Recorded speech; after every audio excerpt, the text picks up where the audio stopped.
Hello student, today our topic is toroid. आज का हमारा टॉपिक जो chapter magnetic effect of electric current है, तो उस चैप्टर का टॉपिक टॉरॉइड है। तो ये टॉरॉइड होता क्या है? Toroid is a hollow circular ring on which a large number of turns of insulated metallic wire are closely bound. तो टॉरॉइड क्या होता है? एक होलो सर्कुलर रिंग होता है जिस पर large number of turns insulated metallic wire के अगर हम क्लोजली बाउंड कर दें तो वो टॉरॉइड बन जाता है। इसे हम एंडलेस सोलेनाइड भी कहते हैं, क्योंकि अगर हम उस पर large number of turns bound करेंगे तो उसकी शेप कैसी हो जाएगी? सर्कुलर हो जाएगी। तो सर्कल के एंड नहीं होते, तो इसीलिए उसे हम एंडलेस सोलेनाइड भी कह देते हैं। तो ये इसी तरह का एक टॉरॉइड है। ये एक होलो सर्कुलर रिंग था। इस पर हमने ये large number of turns of metallic wire are closely bound on this ring. तो इस पर हमने ये लार्ज नंबर ऑफ टन्स जो है ये क्लोजली बाउंड कर दिए, ठीक है। और इस पर हमने 3 पॉइंट ले लिए। एक पॉइंट तो आउटसाइड द टॉरॉइड ले लिया, दूसरा पॉइंट हमने एक पॉइंट तो हमने विद इन द टॉरॉइड ले लिया, जैसे ये पी पॉइंट है, यानी इसके रिंग के अंदर ले लिया है हमने point P. With in the torrid बोलेंगे हम इसको। इसकी रेडियस जो है सेंटर से वो क्या है? आर। और एक पॉइंट हमने ले लिया इंटीरियर द टॉरॉइड, ये क्यू पॉइंट लिया है जिसकी रेडियस R2 है। और एक पॉइंट ले लिया हमने आउटसाइड द टॉरॉइड जिसकी रेडियस जो है R1। तो इन पॉइंट पर हमें मैग्नेटिक फील्ड की इंटेंसिटी फाइंड करनी है bye applying ampere circuital law. तो अब पहले हम जो है magnetic field at A point within the torrid find करते हैं। तो पहले हम जो है कि टॉरॉइड के इनसाइड में जो पॉइंट है उस पर मैग्नेटिक फील्ड की इंटेंसिटी फाइंड करते हैं by using ampere circuital law. तो इस पॉइंट से पास होता हुआ हमने ये एम्पीरियल लूप ड्रा कर लिया जिसकी रेडियस कितनी है? R है।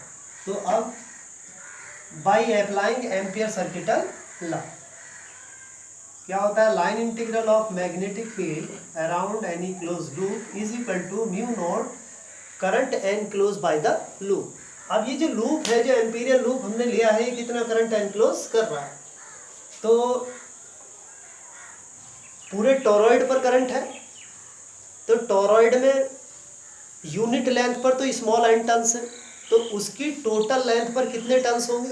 जब टोटल टन्स पे ही करंट होगा तो टोटल लेंथ पर कितने टन्स होंगे, यानी उसकी सरकमफेरेंस से मल्टीप्लाई कर देंगे।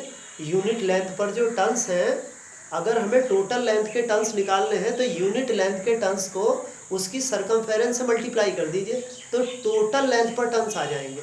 अब उन टोटल टन्स में करंट कितना हो जाएगा? जो करंट से मल्टीप्लाई कर देंगे हम उसकी। जैसे म्यू नॉट है तो म्यू नॉट I और n 2 पाई r। n क्या उसकी यूनिट लेंथ पर टर्म, और टोटल लेंथ क्या होगी इसकी? लूप की सरकमफेरेंस, ठीक है। तो उसकी सरकमफेरेंस पर जितने भी टर्न्स हैं उनमें करंट होगा, तो हमने करंट से इसको मल्टीप्लाई कर दिया। ये टोटल करंट आ गया, इतने करंट को एनक्लोज करता है लूप, ठीक है। अब इसे हम सॉल्व कर देंगे। b और ये dl cos theta is equal to mu naught ni और ये 2 पाई r। तो ये क्या? थीटा की वैल्यू 0 होगी, क्योंकि एम्पीरियल लूप में हम कहीं भी कोई पॉइंट ले लें तो लूप पर तो मैग्नेटिक फील्ड और एलिमेंट के बिटवीन का एंगल 0 ही होगा, जो मैं पहले भी आपको बता चुका हूँ।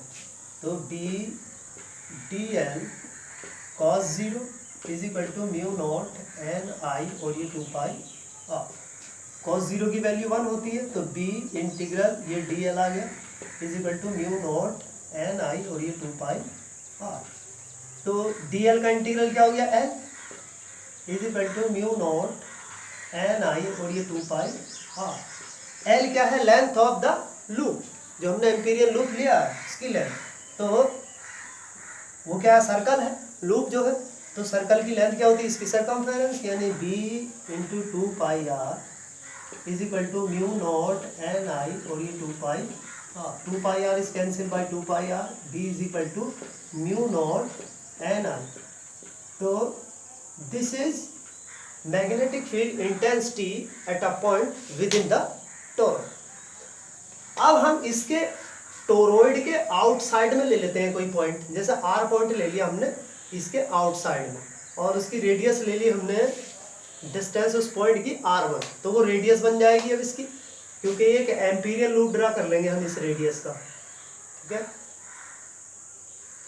तो अब ये जो एम्पीरियल लूप है आउटसाइड द टोरॉइड, तो total current enclose by the Amperian loop is 0।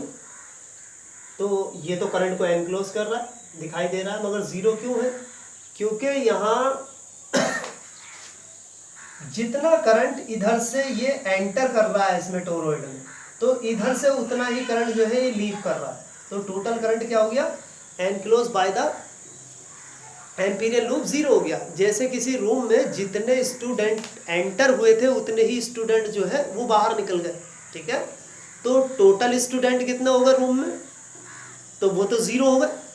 तो ऐसे ये है, जितना करंट इसमें एंटर कर रहा है ये उतना ही करंट लीव कर रहा है। तो total current enclose by the loop क्या हो गया? 0 हो गया।